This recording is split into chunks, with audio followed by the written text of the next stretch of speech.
उनको ब्लैकलिस्ट करने की मांग करेंगे आप? उनका अधिकार ना मुझे है ना आज के विधायक का है। आप पत्रकार हो, जवाब मांगना। हमारा काम ये नहीं है कि इंजीनियर बन के रोड पे घूमे और देखे कि कितना किसको पैसा गया है, कितना किसको ठेकेदार को, कौन ठेकेदार को मिला है। अगर क्वालिटी काम नहीं हुआ है तो मेरी सबके सामने जाहिर मांग है कि सबको ब्लैकलिस्ट करो और ब्लैकलिस्ट में गुने दाखिल करो। उसमें गैर क्या है? मेरा काम उनको ब्लैकलिस्ट करना नहीं है, वो काम, वो अधिकार महापालिका का है।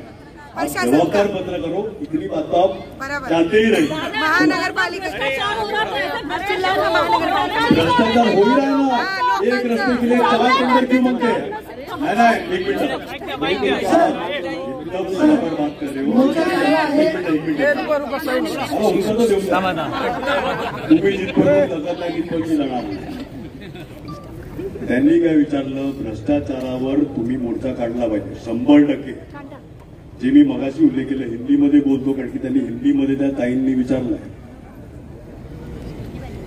एका रस्त्यावर 4 वेळा जर टेंडर निघत असेल, अभी विधायक कौन है, क्यों सेम रस्ते पे 4 बार टेंडर निकल रहा है? वो आपका जवाबदारी है, वो आमदार को पूछना। एग्जिस्टिंग पैचवर्क का टेंडर कैंसिल किया है क्या? ताई ने जो प्रश्न पूछा, बहुत अच्छा प्रश्न पूछा। एक रस्ते के लिए 4 बार टेंडर क्यों चाहिए?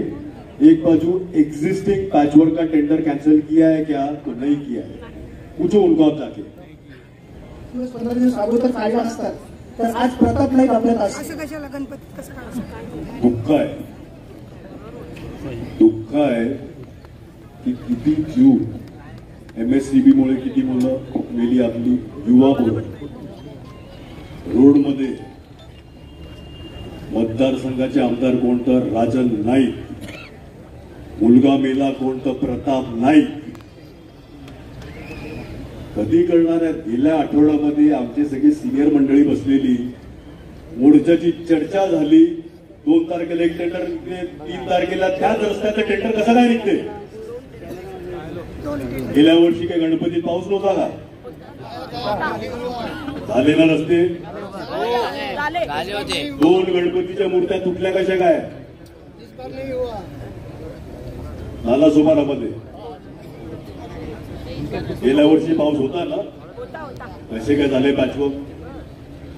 नवरात्रीमध्ये खड्ड्यांचा विषय नव्हता। उद्या दिवाळी लागणार आहे, 7 तारखेला बघू कामं किती आम्हाला प्रोग्राम देतात ते बसवू। एकदम योग्य म्हणणं आहे, किती लोकांचा जीव गेला पाहिजे MSCB मुळे असेल, रस्त्यांमुळे असेल। तुमच्या पत्रकार बंधूचा एखादा पाय तुटला, तो सांगत होता की मला यायचंय, वेळेला बाबा तुम्ही काळजी घे, नंतर आपण चहा प्यायला ऑफिसला ये। एका पत्रकाराचा बाबा पाय तुटला खड्ड्यात आणि तो निघालेला, मला त्या एक्सरे बिक्सरे तरी पाठवला, म्हणजे हद्द झाली। एक सवाल ऐसा है, IIT जैसी इंस्टीट्यूट जो विश्व में रिनाउंड इंस्टीट्यूट है, उनका कमिटी नेमो ना, इंडिपेंडेंट ऑडिटर।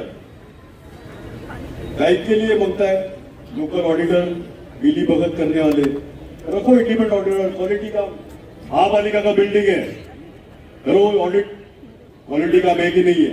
वो सामने स्पोर्ट्स कॉम्प्लेक्स बन रहा है, करो ऑडिट, क्वालिटी का है कि नहीं है और क्या कीमत में की है, करो ना ऑडिट। जो चोरी कर रहा है ऑटोमेटिकली, जैसा आपने बोला, फिल्टर होएगा, जो नहीं कर रहा है उसको ज्यादा काम मिलेगा। करो इंडिपेंडेंट बॉडी को ऑडिटर्स लगा 70 करोड़ का। पहले किया था, पहले का ठीक है, वो काम पूरा हुआ नहीं, 10% भी काम पूरा हुआ नहीं है, उसके बाद उसका टेंडर निकाल दिया है। वो भी तो मैंने, आपने भी अपनी तमाम जो आपकी मांगे थी वो लेटर आपने शहर अभियंता को दिया है। ये सारे मामले में, सारे भ्रष्टाचार में शहर अभियंता की भूमिका संदिग्ध है। इन्हीं को निलंबित करने के पहले आपको मांग करनी चाहिए। निलंबित का उन्होंने, जैसे मैंने बोला, कार्रवाई। इतना बड़ा मोर्चा है, आप सक्षम हो, आप वही लेकर मनपा प्रशासक को दो, आयुक्त को दो कि ये शहर अभियंता की भूमिका सुना तौर पर। असेंबली में आपने मंत्रियों का रिप्लाई सुना है, इंक्वायरी कौन करता है? मुझे अधिकार दो, कॉन्स्टिट्यूशन मी मला जर अधिकार दिले, उद्या अर्ध्यांना तर खाली करतो मी। मला अधिकार द्या, मला अधिकार द्या. घटनेने अधिकाऱ्याने तो अधिकार दिलाय, त्यांची जबाबदारी है. जो अधिकारी ने उसके ऊपर मैं किसको निलंबित करूं? जो ताई ने पूछा मेरे को अधिकार दो, आधा महापालिका खाली करता हूं. और इससे अच्छी एफिशिएंसी बच्चे कितने दिन संडे छोड़ दो, बच्चे कितने दिन 2 दिन. कुछ लोग बिल्ला लगा के हर अधिकारी के केबिन के पीछे कौन सा टेंडर किसको जा रहा है, ये मेरा कंप्लेंट नहीं है, ये अधिकारियों का कंप्लेंट है कि बिल्ले लगा के आ जाते हैं, किसको मिल रहे हैं, कौन सा काम हो रहा है, किसको टेंडर मिल रहा है, सब इंफॉर्मेशन जाके लेके क्या करते हो भगवान को मानो. जय श्री राम. आज इस मीटिंग का क्या प्रतिशत होगा अगर तो आपका अगला कदम क्या होगा? हर खड्डे में पेड़ लगाएंगे, लोग मरकड़ी निकालेंगे, सीमेंट कंक्रीट भरेंगे. इधर लोगों को कार्यकर्ताओं को जो योग्य लगेगा, इधर पत्थर भरेंगे, इधर सीमेंट भरेंगे, इधर रेती भरेंगे, इधर कड़ी भरेंगे, इधर पेड़ लगाएंगे. वसई की आमदार दुबे मैडम है, उन्होंने एक रील के माध्यम से सवाल किया, वापस जो खड्डे हैं वो भरने वाले हैं, आपको पता चला उसके बाद आप लोग आंदोलन के लिए रास्ते पर आए, ऐसा साफ तौर पर उन्होंने कहा. कुठल्या गावाला होती थी? वो रायगडवर रील बोल रहा. मैंने जैसे मालूमात दी, हमारे सब सीनियर लोगों को जब कार्यकर्ता मिलने आए अलग अलग विभाग से, और ये डिसाइड हुआ कि हम मोर्चा निकालने वाले हैं. इतना फटाफट कभी टेंडर निकलते हुए देखा है क्या आपने? और वो रील बनती है माड़गांव में. माड़गांव में बैठ के वसई का विकास कैसा होना चाहिए. तो मेरा उत्तर तो ये रहेगा कि ठीक है, अभी हम प्रयास करेंगे. और जैसा उन्होंने बोला, अपेक्षा उनको भी नहीं है ना, मुझे अपेक्षा है. उम्मीद किससे की जाती है? जो काम करता है. उम्मीद ही नहीं, उसका प्रश्न पूरा हो गया. जिन्होंने काम ही किया वो रील बनाए नहीं करते क्योंकि उनके पास कंटेंट ही नहीं है. दुबे मैडम का वाक्य है, तो आपको क्या लगता है, क्या करेंगे आप?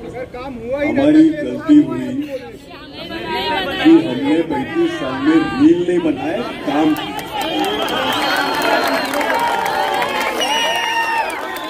हमारी गलती हुई कि 35 साल में हम लोगों के साथ उनके दुख सुख में खड़े रहे और फील्ड में उतर के काम किया. और अगर इतना ही काम किया है तो ये मोर्चा विषय ही नहीं था ना. 2 तारीख को टेंडर निकलता है सेम चीज के लिए, 3 तारीख को टेंडर निकलता है सेम चीज के लिए, MMRDA टेंडर निकल रहा है. इतना फास्ट काम तो 35 साल में क्या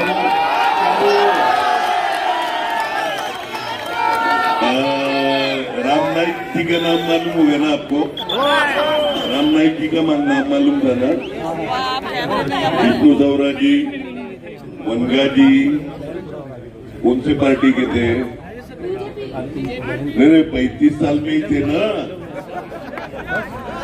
इन्होंने कुछ नहीं किया, ऐसा इनके विधायक कह रहे, ऐसे इनके विधायक कह रहे. हाँ, बाकी कुछ. माझा प्रश्न हा आहे की आता जे सत्ताधारी आहेत ते आंदोलनही तेच करतात, विरोधही तेच करतात आणि जनता बरेचदा कन्फ्यूज होते की पालिकेवर. विष्णु सवरा सोपारा के जो आमदार थे, सोपारा के, मैं क्या बोल रहा हूँ, जो आचोला है, जो एसटी स्टैंड है सोपारा का, इधर के जो MLA थे विष्णु सवरा जी, इस पार्टी से थे. मालूम है क्या आपको कि वो इधर MLA थे? मालूम है आपको? वो भी अभी स्वर्गवासी है. बाद में वनगा साहब MP थे, रामभाऊ नाईक MP थे. मोडक मालूम है आपको? नहीं ना. तो पहले शिक्षक मतदार संघ में कौन था? ग्रेजुएट कॉन्स्टिट्यूंसी में कौन था? ये भी इंक्वायरी करो. जरा वो इंक्वायरी करो, बाद में मेरे को क्वेश्चन पूछो. क्योंकि 35 साल आप पूछ रहे हो, आपकी उम्र भी 35 नहीं लगी.